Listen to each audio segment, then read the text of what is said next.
स्वभक्तचित्तरञ्जनं Sadaiv नन्दनन्दनं सुविच्छगुच्छमस्तकं सुनादवेणुहस्तकम् अनङ्गरङ्गसागरं Namami कृष्णनागरम्।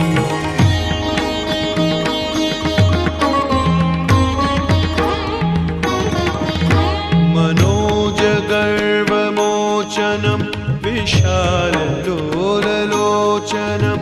विधूतगोपशोचनं Namami पद्मलोचनम्।